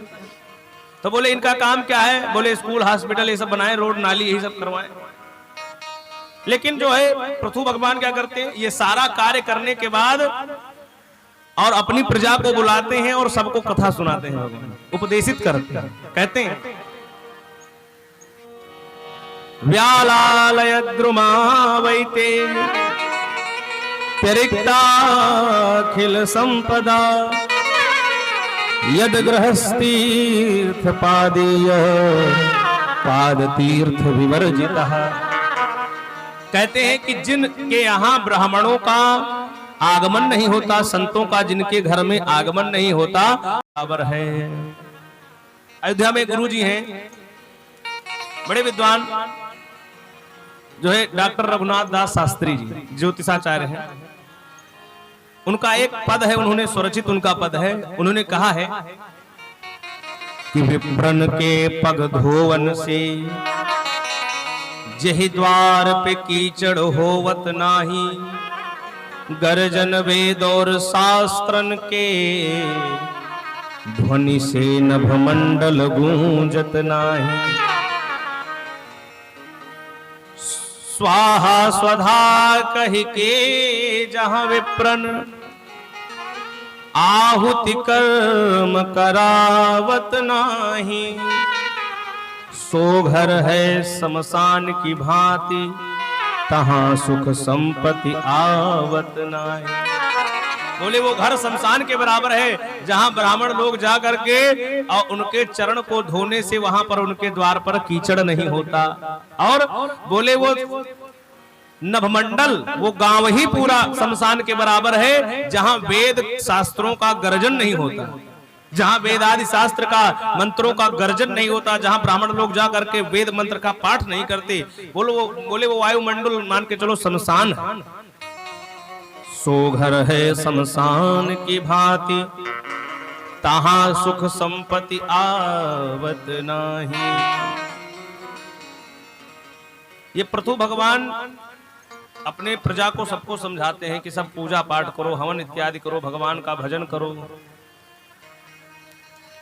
पृथु भगवान से प्रसन्न होकर के एक दिन साक्षात परम पुरुष परमात्मा भगवान विष्णु दर्शन देते हैं। कहते हैं वाह पृथु जी, आपसे तो मैं अत्यंत प्रसन्न हूं, बताओ मांगो क्या मांगना चाहते हो। तो पृथु जी ने जानते हो क्या मांगा? पृथु जी ने कहा कि मुझे 10,000 कान दे दो। कितना कान? 10,000 कान। अब आप सोचेंगे महाराज 10,000 कान पूरे शरीर में, यानी काने कान हो जाएगा। तो इसका मतलब बोले कि इन दोनों कानों में सुनने की शक्ति 10,000 गुना बढ़ा दो। क्यों? बोले ऐसा क्यों? बोले महाराज इन दो कानों से कथा सुन करके मेरा मन नहीं भरता, मुझे तो बस आपका निरंतर कथा सुनना है। इन दो कानों से थक जाते हैं कान सुनते सुनते, मुझे और सुनना है आपकी कथा। और सचमुच श्रोता ऐसे ही होते हैं, कुछ अपने आप को श्रोता समझते हैं, वो कथा सुनने के बाद ये तो सुने रहे, अभी भागवत इनके यहाँ रहे तो सुने रहे, क्या रोज रोज भागवत सुने जाए। गोस्वामी तुलसीदास जी ने ऐसे लोगों को कहा है कि ये लोग कैसे हैं रामचरित जे सुनत अघाहि, रामचरित जे सुनत अघाहि, रामचरित जे सुनत अघाहि, रामचरित जे सुनत अघाहि, रस विशेष जा नातिन नाही, रस विशेष जा नातिन नाही, रामचरित जे सुनत अघाहि, रामचरित जे सुनत अघाहि।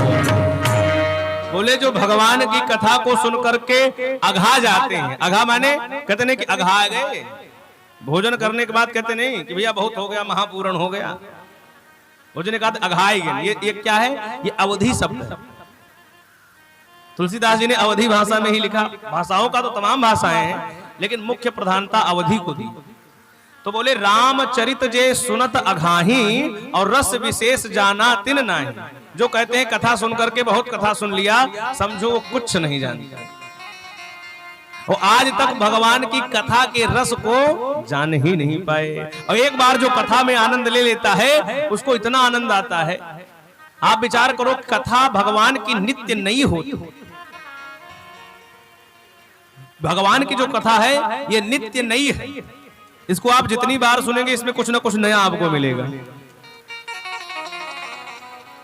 और बोले जितने कथावाचक से सुनोगे उतने प्रकार की कथा आपको सुनने को मिलेगी।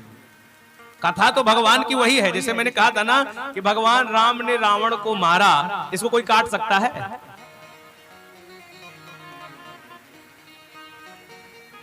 बोलेंगे तो सब यही, लेकिन इनका जो भाव निकलेगा, उनके मुख से निकलेगा, वो आपको नया नित्य नया दिखेगा जिनके मुख से आप सुनेंगे।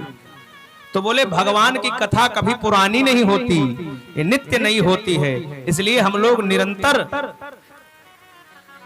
भगवान का भजन हमको सुनना चाहिए। बोले कृष्ण कन्हैया लाल की। तो ऐसे हमारे पृथु भगवान हुए। बोले पृथु भगवान की जय हो। इन्हीं के वंश में आगे चल करके एक राजा हुए जिनका नाम था प्राचीन बरही। ये बड़े धर्मात्मा राजा थे, ये भी यज्ञ पूजा पाठ खूब करते थे, लेकिन एक समस्या थी। इनको किसी ने बता दिया कि कामनाओं की पूर्ति के लिए अगर बलि चढ़ाओगे यज्ञ में तो आपका राज्य और बड़ा हो जाएगा, आप जो है और पुण्य मिलेगा। कुछ लोग होते नहीं ऐसे जो है हम लोगों को भड़का देते हैं। आज भी बलि की प्रथा कई कई जगह पर है, लेकिन ये हमारे धर्म की नहीं है। ये लोग दंत कथा जो मांस भक्षण करने वाले हैं, इन लोगों ने इस प्रथा को चला दिया। तो बोले क्या, प्राचीन बरही जी जो थे वो क्या करते थे? बोले वो पशुओं को मार करके उनकी बलि चढ़ा देते थे यज्ञ में। एक दिन नारद जी महाराज उनके यहाँ आए। नारद जी ने कहा कि और राजन कैसे हो? प्राचीन बरही ने नारद जी को प्रणाम किया, अपने आसन पर बिठाया, बढ़िया चरण प्रक्षालन किया, चकाचक भोग लगवाया, आरती पूजा की। उसके बाद कहा नारद जी महाराज बहुत अच्छा चल रहा है, आप अपना सुनाइए।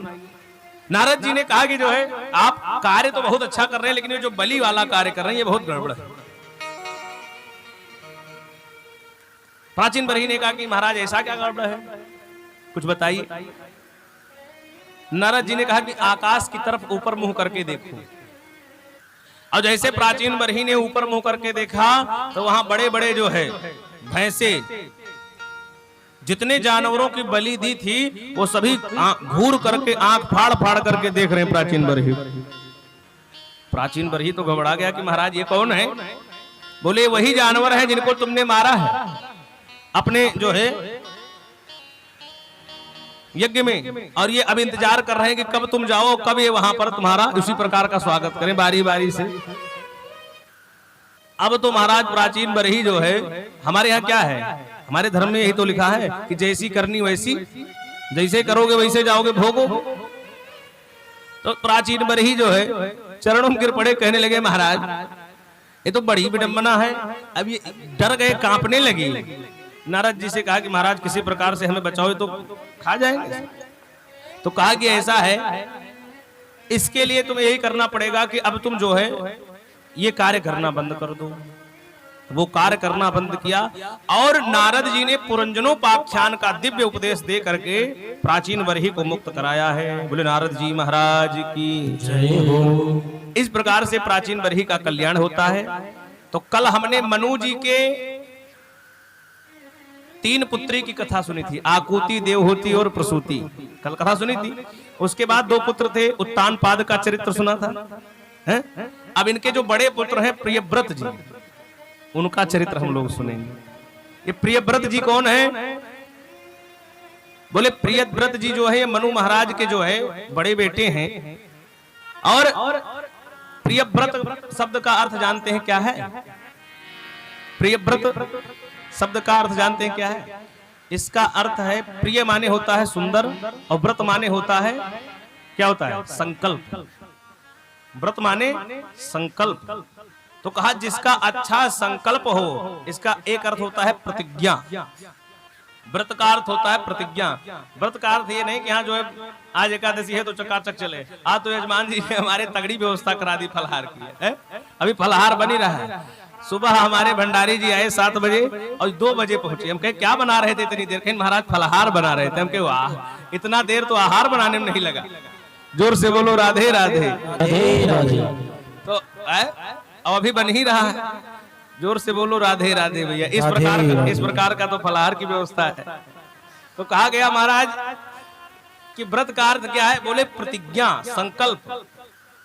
ये क्या है? अब संकल्प करने का मतलब आजकल का तो व्रत कुछ इस प्रकार से होना चाहिए, जैसे एक दिन मोबाइल ना चलाओ, यही व्रत है।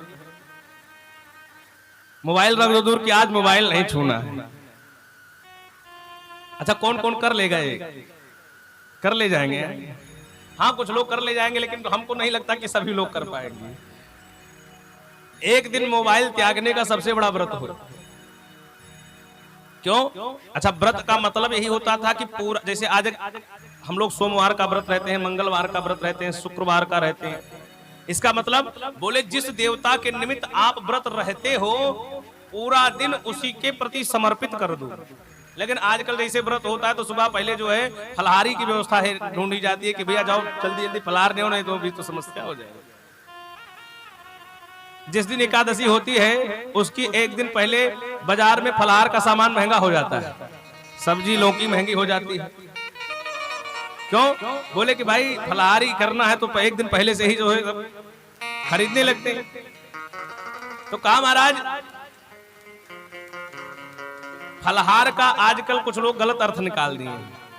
व्रत रहने का मतलब यही है कि उस दिन आप, आजकल व्रत भी रहते हैं उल्टा सीधा बात भी, व्रत रहने का मतलब है कि उस दिन आप गाली ना दें, आपके वचन से कोई जो है दुखी ना हो जाए। ध्यान देना, आप कोई ऐसा वचन ना बोल दें उस दिन की जो है कोई आपसे दुखी हो जाए। अगर ऐसा हो गया तो व्रत समझ लो टूट गया। आपके मन में भी यदि किसी प्रकार का जो है दुर्विचार अगर आ गया तब भी व्रत टूट जाता है। तो इसलिए व्रत इसका होता है, व्रत खाने का नहीं होता। तो कहा महाराज कि व्रत, उनका व्रत कैसा? उनका नाम है प्रिय व्रत। प्रिय व्रत माने जिनका अच्छा संकल्प हो। तो संकल्प उन्होंने क्या किया? एक बार वो बैठे थे तो सोच रहे थे, समाज कल्याण की भावना से उन्होंने सोचा कि भाई 24 घंटा जो है दिन रात मिलाकर होता है तो 12 घंटा तो दिन रहता है, इसमें लोग काम कर रहे हैं, बड़ा आगे बढ़ रहे हैं सब, और ये 12 घंटा जो रात हो रही है इसमें सो करके सब व्यर्थ कर देते। अगर ये 12 घंटा और दिन हो जाए तो हमारे लोग और तरक्की कर ले जाएं। ऐसा उनके मन में विचार एक दिन आ गया, संकल्प। और क्या किया उन्होंने? एक रथ बनाया, रथेन ज्योतिर्मयेन, एक ज्योतिर्मय रथ का उन्होंने सृजन किया जिसमें सूर्य की तरह जो है प्रकाश था। और जब रात होती थी तो वही रथ चला देते थे जिधर जिधर रात होती थी। तो रात होती ही नहीं थी भाई, उजाला ही रहता था। 7 दिन चला दिया उन्होंने। ब्रह्मा जी ने कहा कि ये तो जो है समस्या कर देंगे। ब्रह्मा जी आए, क्योंकि ब्रह्मा जी की नाती है प्रियव्रत जी, मनु जी के पुत्र हैं। जब ब्रह्मा जी आए, ब्रह्मा जी ने कहा कि ये क्या कर रहे हो, मूर्खतापूर्ण कार्य। अरे तुम्हें ये लगता है कि रात ऐसे हो रही है, रात भी बनाई गई है किसी कार्य के लिए। बोले महाराज रात का क्या काम है? बोले रात का काम इसलिए है क्योंकि जहां पर विषयी लोग थक हार करके सो करके विश्राम करते हैं, बहुत दिन रात काम कराने लगे आदमी तो जो है कर पाएगा, विश्राम नहीं करेगा, नींद भी जरूरी है। तो बोले रात्रि में जहां विषयी लोग खा पी के सोते हैं वहीं पर योगी लोग ध्यान भी लगाते हैं उसी समय। आप सुबह उठिए कितना बढ़िया ध्यान लगता है, सब सो जाते हैं। तो कहा महाराज उस समय योगी लोग अपने ध्यान में मग्न होते हैं। बहुत सारी ऐसी फसल है जो चंद्रमा के प्रभाव से ही उस पर जो है अच्छी फसल होती है। कितनी औषधियां हैं जो चंद्रमा के प्रभाव से, रात्रि के प्रभाव में ही वो विकसित होती है। तो बोले ये जो दिन और रात बनाया गया है सृष्टि का नियम है, इसको तोड़ना नहीं है। बहुत समझाया, तब उसके बाद हाथ जोड़ करके गए। लेकिन 7 बार पृथ्वी को रथ जो है घुमा दिया था तो 7 द्वीप बन गए इस पृथ्वी पर। आज के समय में हम उस द्वीप को एशिया द्वीप समझते हैं, यूरोप समझते हैं। तो कहा ये द्वीप जो थे उस समय जब ये द्वीप बने तो इनका कुछ अलग नाम था। जैसे जिस द्वीप में हम लोग बैठे इस द्वीप का नाम है जम्बू द्वीप, साकत द्वीप, सालमल द्वीप, क्रौंच द्वीप। 7 द्वीप की रचना हुई। और जब 7 द्वीप की रचना हुई तो कहते हैं महाराज प्रियव्रत जी ने अपने पुत्रों को एक एक द्वीप का अधिपति बनाया और उनके भी पुत्र जो यहाँ के जो अपने जम्बू द्वीप में 9 खंड किए गए। और 9 खंड में से कहते हैं महाराज जो ये 9 खंड थे, इन्हीं 9 खंडों में से एक जो है अजनाब खंड हुआ, जिस खंड में हम लोग वर्तमान में बैठे हुए। अजनाब खंड, जम्बू द्वीप के अजनाब खंड में, भरत खंड में, भारत खंड में। भारत खंड तो इसका नाम बाद में पड़ा, पहले क्या नाम पड़ा? इसका नाम था अजनाब खंड। आगे की कथन बताएंगे कि इसका नाम भारत खंड क्यों पड़ा। तो कहे अजनाब खंड के राजा बने महाराज अग्निध। इन्हीं के पुत्र थे जो है ऋषभदेव जी महाराज। ये भगवान के अवतार थे। बोले ऋषभदेव भगवान की जय हो। और इन्हीं ऋषभदेव भगवान से एक धर्म चला जिसका नाम है जैन धर्म। जोर से बोलो राधे राधे। राधे राधे। ये जैन धर्म कौन है? बोले ये जो ऋषभदेव जी थे ये बहुत प्रतापी राजा थे। इनके 100 पुत्र हुए। 100 पुत्र हुए। फिर पुत्र होने के बाद इन्होंने जो इनके सबसे बड़े पुत्र भरत थे उनको राज सत्ता सौंप करके ये चले गए जंगल में। और जंगल में जाकर के परमहंस हो गए। परमहंस का मतलब बोले खा लिया पी लिया, उसे कुछ मतलब नहीं, कहीं पड़े हैं, कहीं मलमूत्र त्याग दिया, कहीं ऐसे पड़े हैं, कहीं जा रहे हैं, मतलब उनको किसी से दुनिया से कोई लेने देने, जैसे जो है कहते हैं महाराज इस प्रकार की उनकी जो है परमहंस वृत्ति हो गई। तो भाई जंगल में चले गए तो कपड़े वकड़े भी नहीं पहनते थे, इसीलिए वहीं से दिगंबर जो जैन होते नहीं कपड़ा नहीं पहनते। तो कहते महाराज ये जैन धर्म उन्हीं का अनुसरण करते हैं। क्यों? उनका एक ये वो था कि जैन धर्म यहीं से उत्पन्न हुआ। और ये सबसे पहला जो इनका अनुसरण करने वाले जो राजा थे उनका नाम था अरहन। क्या नाम था? अरहन नाम के राजा ने सबसे पहले ऋषभदेव जी के चरित्रों पर अनुसरण करके ही इस जैन धर्म का प्रचार प्रसार किया। इसका मतलब ये मत है, धर्म नहीं है। धर्म मात्र एक ही है। जोर से बोलो राधे राधे। राधे राधे। धर्म एक ही है। ये जितने हैं ये पंथ हैं, मजहब हैं, ये एक एक ग्रुप है। जैसे 10 लोग एक ग्रुप बना दें, उसमें कहें नहीं जो हम नियम लगा देंगे वही चलेगा। तो बोले धर्म एक ही है। कौन? सत्य सनातन वैदिक धर्म। बोले सनातन धर्म की जय हो। धर्म एक ही है। धर्म किसे कहते हैं? बोले जिसका ना आदि का पता हो और ना अंत का पता हो। कोई भी ये नहीं बता सकता कि सनातन धर्म कब आया। इसका कोई जो है बायोडाटा आपको नहीं उपलब्ध मिलेगा। बाकी जितने धर्म हैं सबका आपको बायोडाटा मिल जाएगा कि कितने ईसा पूर्व ये धर्म हमारा 100-200 वर्ष का, 1000, 2000, 10-15,000, 10-20 लाख वर्ष का जो है हमारा कैलेंडर नहीं है, और ना इतने वर्ष का हमारा इतिहास है। बोले हमारा युगो युगांतर का, कल्प कल्पांतर का इतिहास है। ये 2-4 हजार साल वाले हमको आके बताते हैं कि नहीं ये ऐसा था। आप विचार करो कि अगर एक पंडित जी बता देते हैं कि कौन सा ग्रह कहां पर है, पत्रा खोल करके देखते हैं और बता देते हैं कि इस समय सूर्य चंद्रमा की दिशा किधर है, 5 मिनट भी नहीं लगता। ग्रहण कितने बजे से कितने बजे तक लगेगा, कब लगेगा, किस तिथि में लगेगा, उसका प्रभाव कितने राशियों पर होगा, ये कौन बताता है? पंडित जी पत्रा देख के बता देते। आप देखते हैं कि वही उसी समय लगा। और कुछ लोग कहते हैं भैया साइंस बहुत आगे। अरे जो बात तुम आज दूरबीन से पता कर रहे हो उसको हमारे पूर्वजों ने कितने पहले बता दिया। सूर्य को नापा गया कि कितने किलोमीटर है, और गोस्वामी तुलसीदास जी महाराज जो कहीं पढ़ने नहीं गए, उन्होंने लिख दिया युग सहस्र योजन पर भानु लील्योताय। जोर से बोलो श्री सीतारामचंद्र भगवान की जय हो। तो कहते हैं महाराज ये जो ऋषि महर्षि थे ये बहुत बड़े वैज्ञानिक थे। समस्या क्या है? बोले हम लोगों ने उन पर जो है अध्ययन नहीं किया, रिसर्च नहीं किया। जितने पहाड़, जितने पर्वत हैं, आज के नाम, जितनी नदियां हैं, इनके सब के नाम यथार्थ, जितने भूगोल खगोल की चीजें हैं वो पूरी चीजें आपको भागवत में मिल जाएंगी। भागवत महापुराण कोई साधारण ग्रंथ नहीं मारा है, इसमें विज्ञान ज्ञान भरा पड़ा है। तो कहा महाराज प्रियव्रत जी महाराज कि पुत्र जो है अग्निद हुए, अग्निद के पुत्र ऋषभदेव हुए, जिनसे धर्म जो है जैन धर्म का प्रादुर्भाव होता है। और इन्हीं के बड़े पुत्र थे भरत जी। अभी भूगोल खगोल की कथा आएगी तो हम लोग उसका भी चर्चा करेंगे, पहले इनके वंश का हम लोग वर्णन कर दें। तो कहा महाराज ये जो भरत जी थे ये बड़े प्रतापी राजा हुए। अंत में इन्होंने भी जो है अपने पुत्र को सत्ता सौंप करके चले गए, और सत्ता सौंप करके चले गए, जंगल में भजन करने लगे। तो भजन करते करते एक दिन जो है विरक्त हो गए, भाई राजपाट छोड़ करके जंगल में चले गए पिता की तरह। पहले के राजा लोग हमेशा जीवन भर नहीं राज करते थे, एक समय पर वो भी संन्यास धर्म, वानप्रस्थ धर्म अपना लेते थे। अब आजकल तो महाराज जब तक मर ना जाए तब तक वही विधायक बनते हैं। जोर से बोलो राधे राधे। सीटें नहीं खाली करना चाहते। तो कहा महाराज पहले के राजा कैसे थे? बोले एक समय पर वो भी जो है अपना राजपाट त्याग करके अपने पुत्र को, जो सबसे बड़ा पुत्र होता था, उसको राज दे करके निकल जाते। तो कहा महाराज कि जो है जो भरत जी थे जंगल में चले गए, कुटिया बना करके भगवान का भजन करने लगे।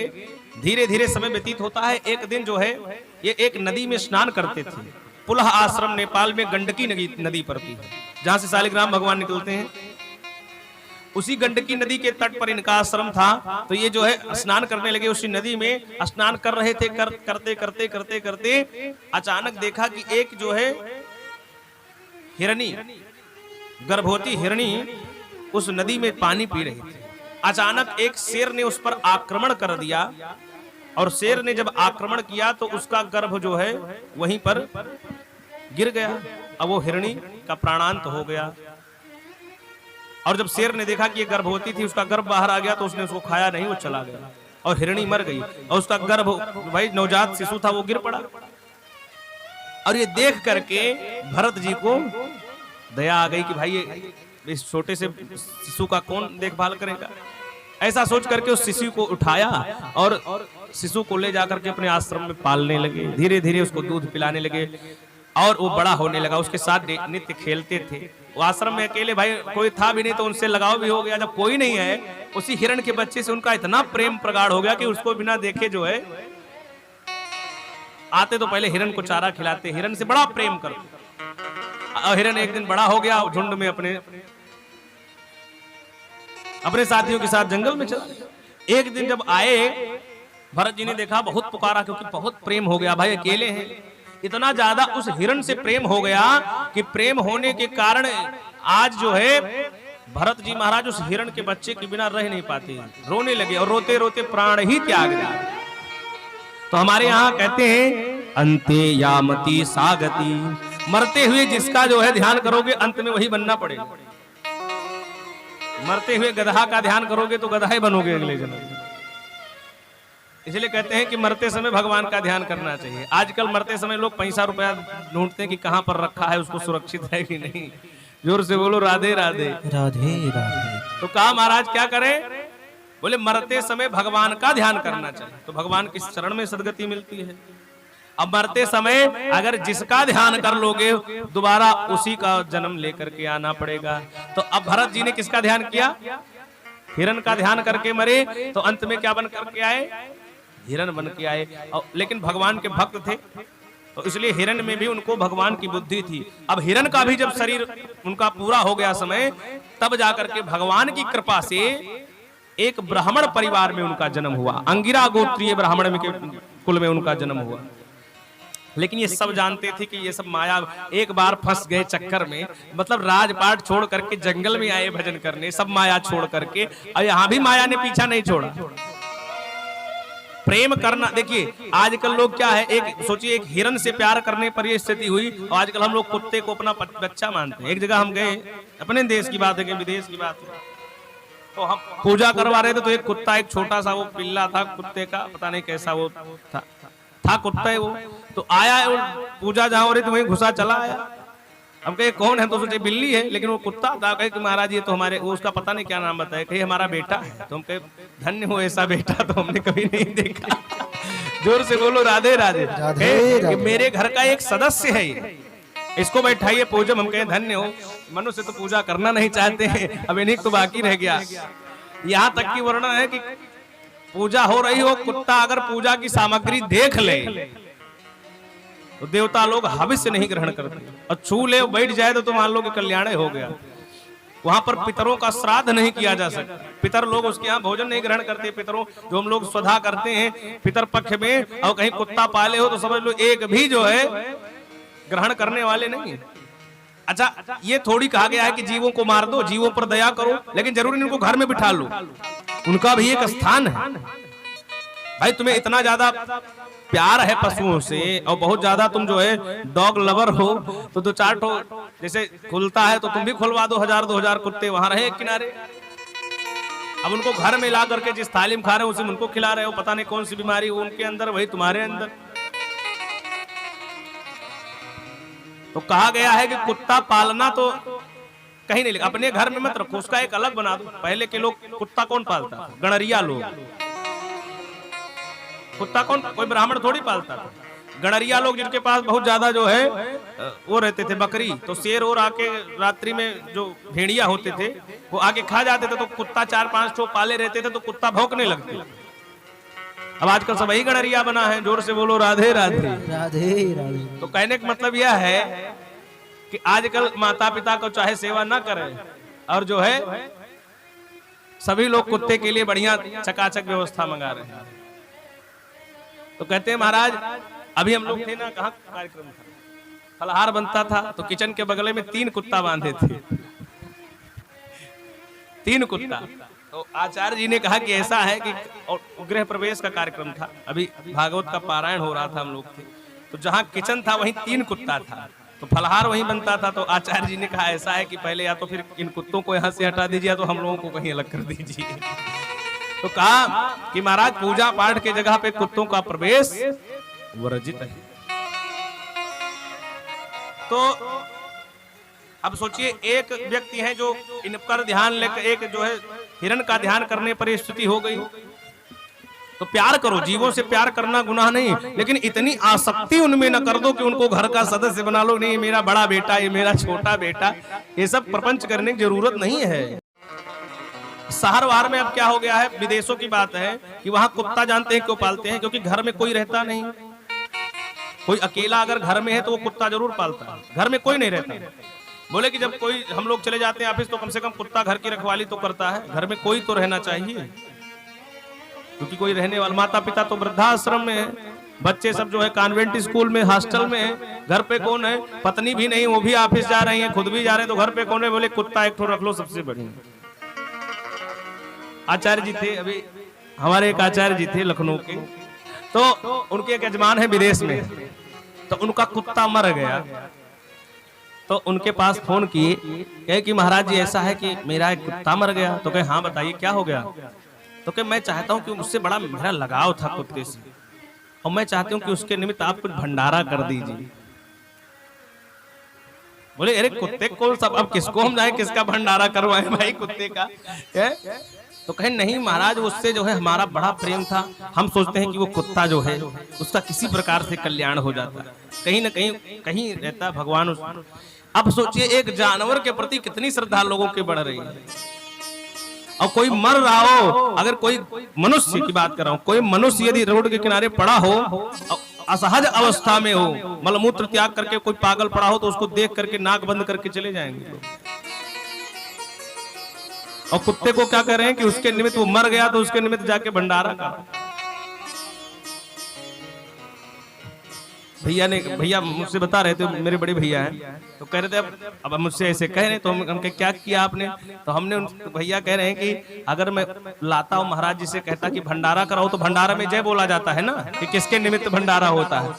तो कहीं महाराज जी को बताते कि किसका जय है, तो सबको कहते कि महाराज ये किसका भंडारा है। तो क्या किया, तो भैया तो पैसा तो वहां से आया, पैसा भेजा उन्होंने, तो उन्होंने क्या किया, कहा कि ऐसा है कि ये जो इनके निमित्त कुछ अपना जब दे दिए हैं तो उसको बंटवा दो। तो फिर जो वहां बैठते हैं घाट के किनारे, वहां कुछ खरीद करके फल मीठा नैवेद्य उनको दिया गया। तो इस तरह की जो है स्थिति है कि मतलब आप विचार करो कि एक मनुष्य के लिए तो एक दो रोटी कोई देना नहीं चाहता, और ये स्थिति हो गई है।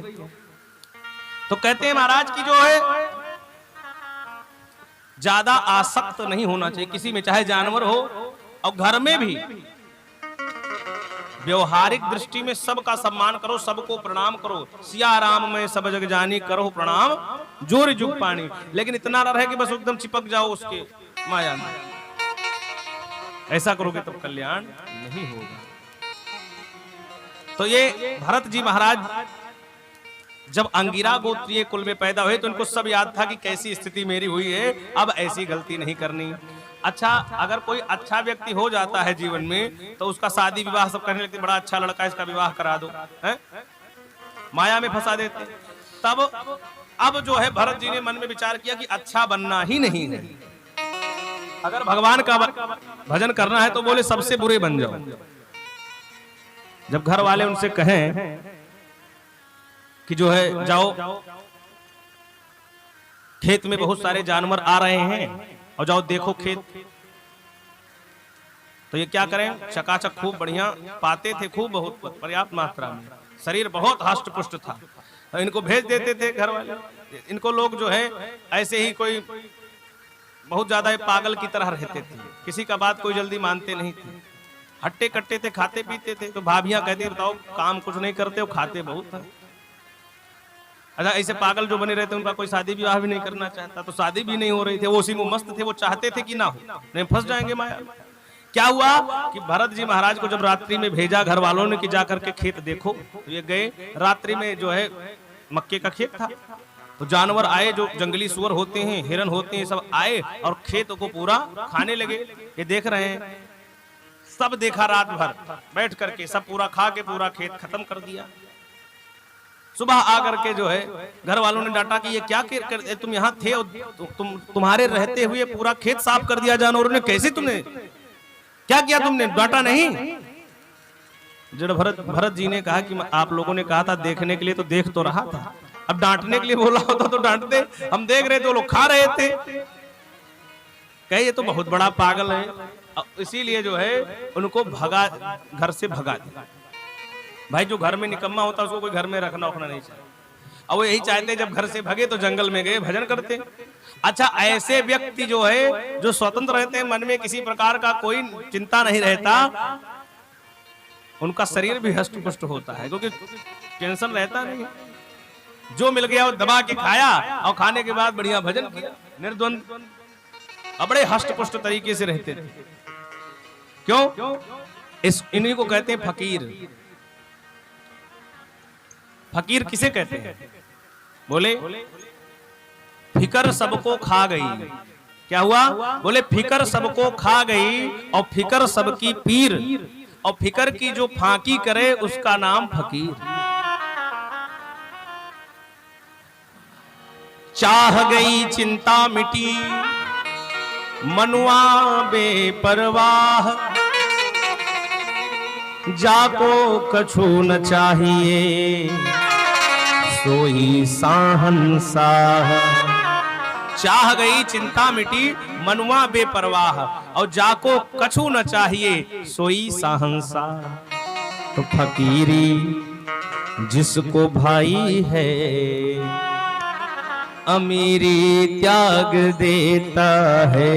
फकीरी जिसको भाई है अमीरी त्याग देता है।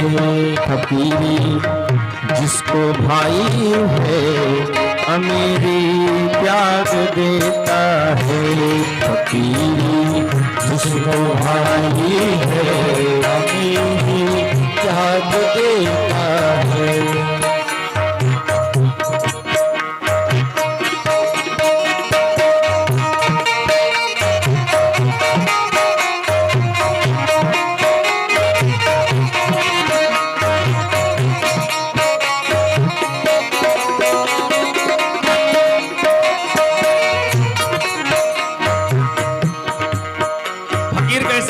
बोले करों की शुद्ध थारी है शिला की सेज प्यारी है। सिरहना अपने हाथों का अमीरी त्याग देता है। अपने हाथों का अमीरी त्याग देता है। फकीरी जिसको भाई है अमीरी त्याग देता है। फकीरी जिसको भाई है अमीरी त्याग देता है।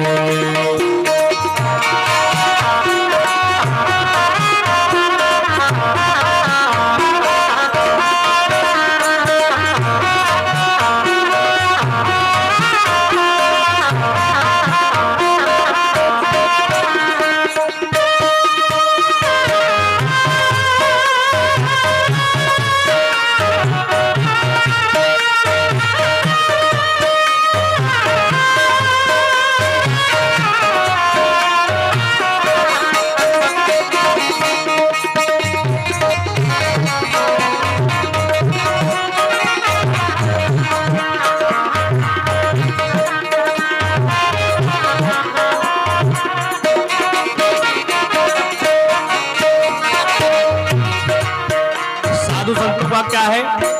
बोले मिले जो खुश्क रोटी है बदन पर एक लंगोटी है। जी सब बात खोटी है अमीरी त्याग देता है। फकीरी जिसको भाई है अमीरी त्याग देता है। फकीरी जिसको भाई है अमीरी त्याग देता है।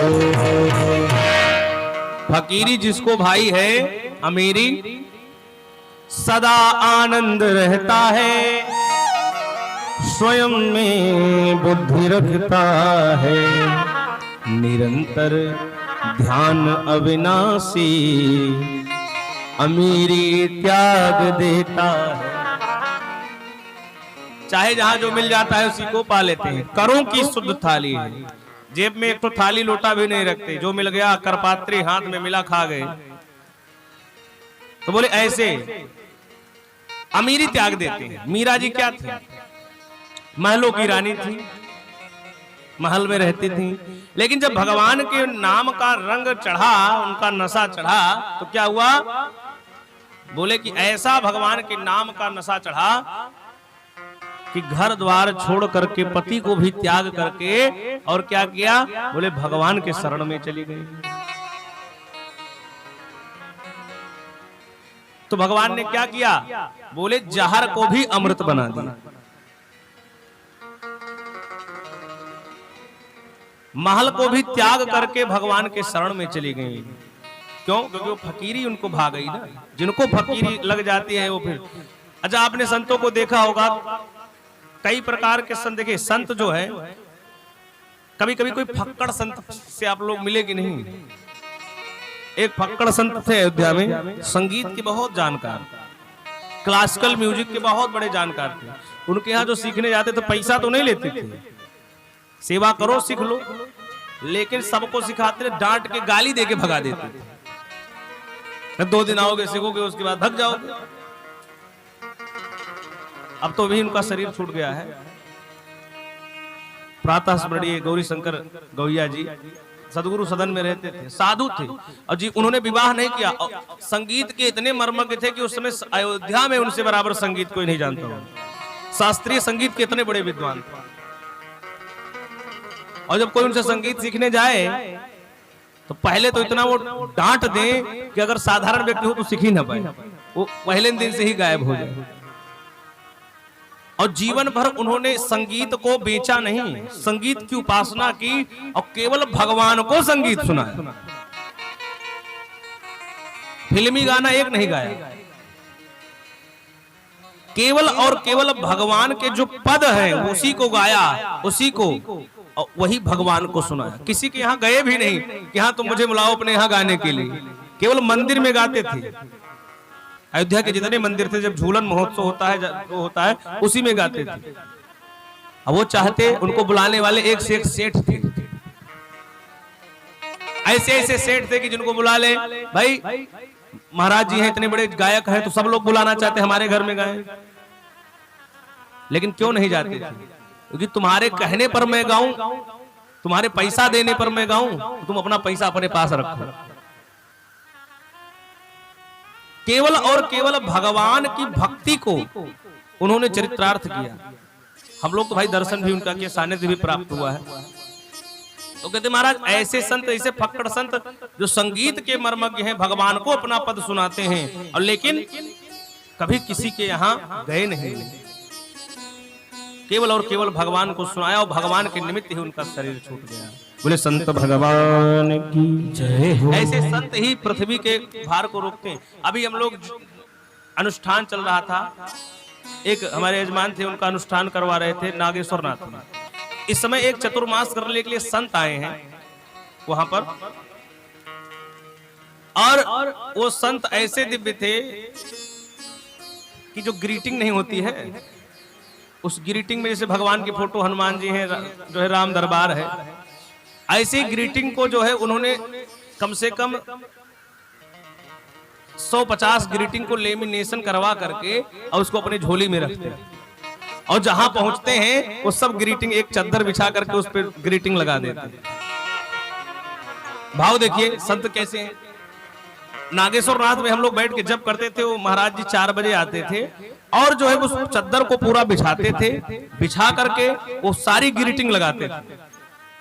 ग्रीटिंग लगा करके फिर छोटी छोटी सभी ग्रीटिंग के लिए, मतलब सभी उसमें जितने भगवान की तस्वीर थी उतनी कटोरी रखते थे। तो हम लोगों ने एक दिन देखा, 2 दिन देखा, तीसरे दिन मैं नजदीक गया, मैंने अभी फोटो भी खींचा है, उसको मैं दिखाऊंगा। तो जो है हमने जाकर के देखा कि भाई महाराज जी क्या कर रहे हैं। तो मैंने जाकर के देखा इतनी कटोरी लगाए हुए थे, लगभग 100-150 कटोरियां, और सब में मिश्री भर के, छोटी छोटी कटोरियां, उसमें मिश्री भर भर करके जो है। तो मैंने देखा कि महाराज फोटो तो इतनी नहीं, लेकिन कटोरी बहुत ज्यादा है। मेरे मन में आया, तो मैंने देखा कि जिस फोटो में भगवान की 4 तस्वीर थी, उन चारों तस्वीरों के लिए 4 कटोरी हो। भाव देखिए, जिस तस्वीर में 4 भगवान की फोटो थी, एक फोटो में 4 भगवान थे, उसमें क्या बोले, राम दरबार में जैसे राम जी, भरत, लखन, शत्रुघ्न सब थे, तो उसमें पूरे परिवार के लिए जो है उन्होंने एक एक कटोरी अलग अलग से सबका अलग अलग भोग लगाया था। उसके बाद गणेश जी की जो है प्रतिमा थी, तो गणेश जी के नीचे जो चूहा बैठा था उसके लिए एक अलग कटोरी और लगाए थे, और 1.5 घंटा आरती करते थे। कोई भी भगवान, आप 2 उनके पास आरती की पुस्तक थी, कोई भगवान की ऐसी आरती नहीं बजती थी जो ना गाए। 1.5 घंटा आरती करने के बाद आरती करते थे। हमने कहा बताओ, ऐसे ही संतों की वजह से आज इस पृथ्वी जो है, अगर आप उन्हें प्रणाम कर लो तब 1 मिनट तक आशीर्वाद देते थे। आप उन्हें 1 रुपया दो ना दो उनसे नहीं मतलब, वो अपने मस्त रहते हैं, वो अपना कार्य अपने कर रहे हैं। इतने अद्भुत संत थे और पूरे चंदन से पूरे शरीर पर सीताराम लिखते थे, पूरे शरीर पर सीताराम सीताराम सीताराम पूरा लिखा हुआ। तो कहते महाराज ऐसे दिव्य संत, ऐसे ही संत जिनसे कुछ लेना देना, आप जाके 10 रुपया दे करके प्रणाम कर लिए तो आशीर्वाद, और वैसे भी प्रणाम कर लिए तो आशीर्वाद, और गाली दे दिए तब भी कहे बच्चा तुम्हारा कल्याण। किसी ने माला पहना करके स्वागत कर दिया तो बहुत ज्यादा प्रसन्न नहीं होते, और किसी ने 2-4 गाली भी दे दिया तो कहा कि दे रहे हो देते रहो। कबीरा खड़ा बाजार में मांगे सबकी खैर, ना काहू से दोस्ती ना काहू से वैर। तो कहा जड़ भरत जी महाराज ऐसे ही साधु हैं, ऐसे साधु हैं, जंगल में पड़े रहते भजन करते हैं।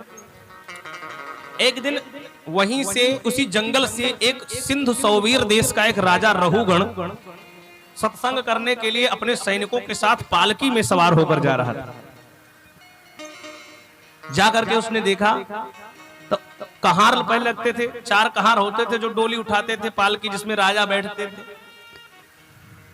अचानक उसी जंगल में बीचों बीच जंगल में एक जो है जो पालकी चलाने वाला कहार था उसकी जो है तबीयत बिगड़ गई, पालकी रोक दी गई। भाई एक कहार गड़बड़ हो जाएगा तो फिर पालकी तो उठेगी नहीं। कहारों से राजा ने कहा कि इस बीच जंगल में भी इसकी तबीयत खराब होनी थी, जाओ किसी को ढूंढो, अगर कोई मिल जाए तो उसको जो है बोलो कि जो है चले।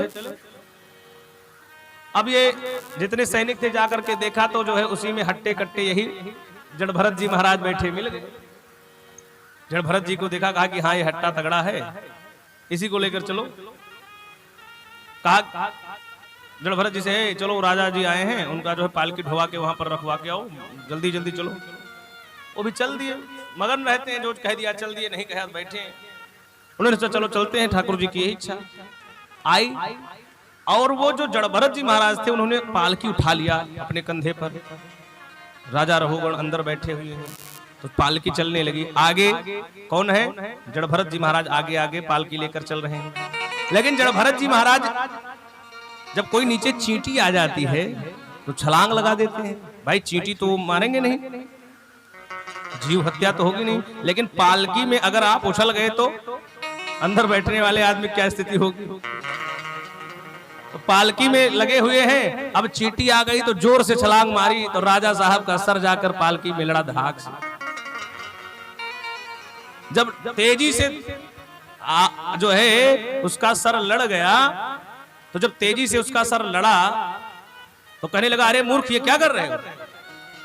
तो लोगों ने कहा कि भाई इनको अभी उधर रखिए, जोर से बोलो राधे राधे राधे राधे।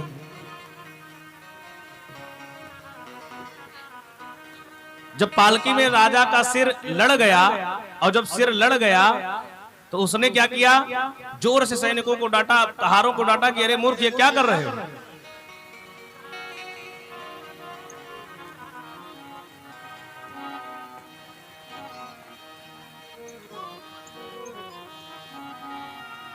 बोले कृष्ण कन्हैया लाल की जय हो।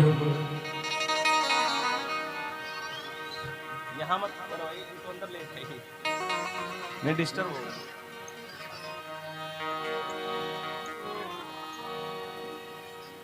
बोले कृष्ण कन्हैया लाल की जय हो। एक बार जोरदार जयकारा लगाएंगे, उसके बाद प्रवेश करेंगे। बोले सीतारामचंद्र भगवान की जय हो।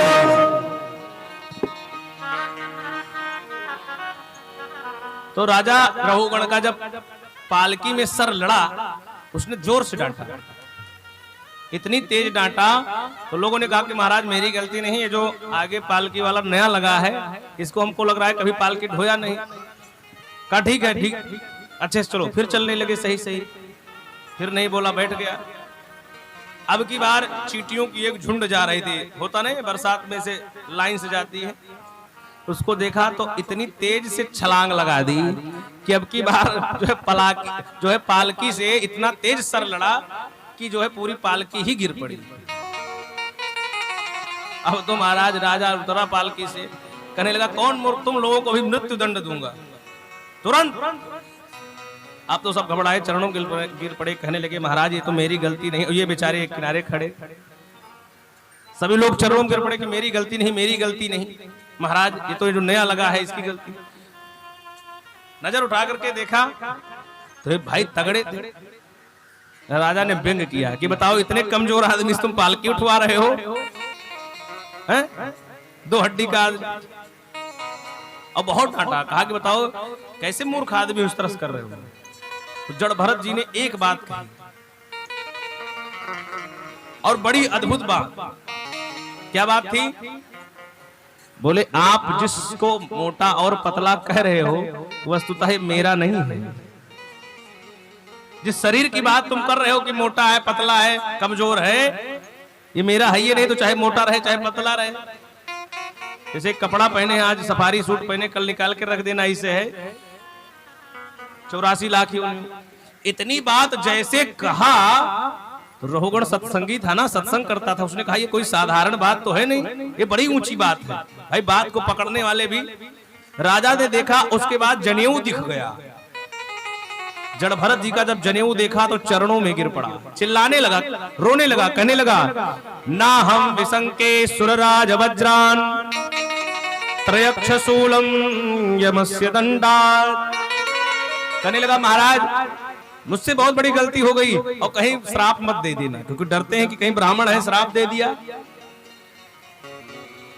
क्योंकि ब्राह्मणों के श्राप से कोई बचा नहीं सकता। वो रहुगण कहता है कि इंद्र कुलिस मम शूल विशाला, इंद्र कुलिस मम शूल विशाला, इंद्र कुलिस मम शूल विशाला, इंद्र कुलिस मम शूल विशाला, काल दंड हरि चक्र कराला, काल दंड हरि चक्र कराला, जो इन कर मारा नहीं मरई, जो इन कर मारा नहीं मरई, द्रोह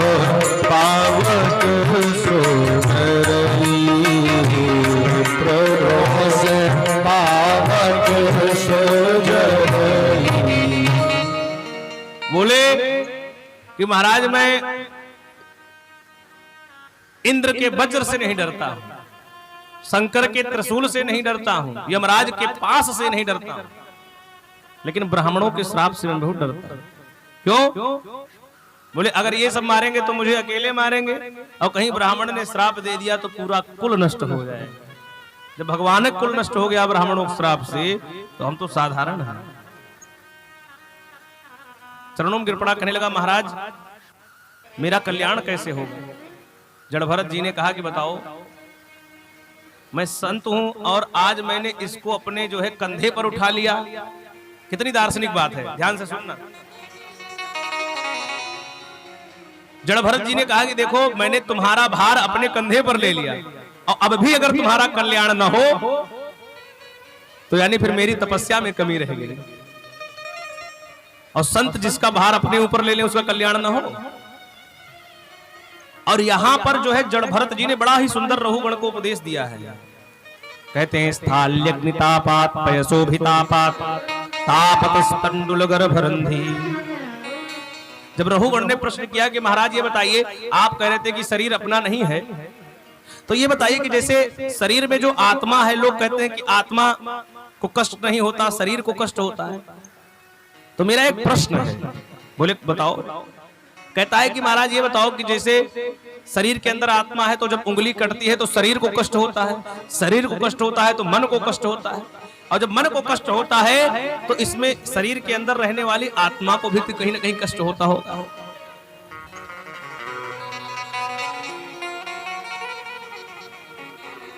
तब जड़ भरत जी महाराज कहते हैं कि राजन तुम सत्संग तो करते हो, बुद्धि तो तुम्हारे अंदर आ गई है, लेकिन अभी भी तुम्हारा प्रश्न मूर्खतापूर्ण है। बोले क्यों? बोले शरीर को हम देख सकते हैं, उंगली को देख सकते हैं, औजार को देख सकते हैं, लेकिन आत्मा को क्या देख सकते हैं? अगर इस तरह की आप बात करो,